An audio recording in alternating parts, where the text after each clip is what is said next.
কালো গাড়ি আমি যাইতেছি বাড়ি।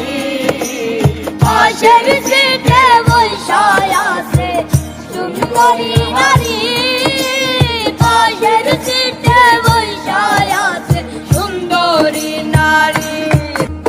জিজ্ঞাস করলাম থাকেন কোথায়, বাড়ি কোন থানায়? আমার দিকে তাকায় সে কথা বলে না।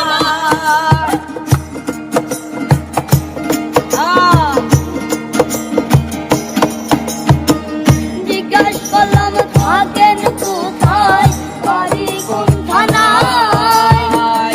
আমার দিকে তাকায় সে কথা বলে না। বললাম কি করেন আপনি, বলে স্টুডেন্ট আমি। আমিও যে এক্সাম শেষে যাইতেছি বাড়ি, আমিও যে এক্সাম শেষে যাইতেছি বাড়ি। একটা লোক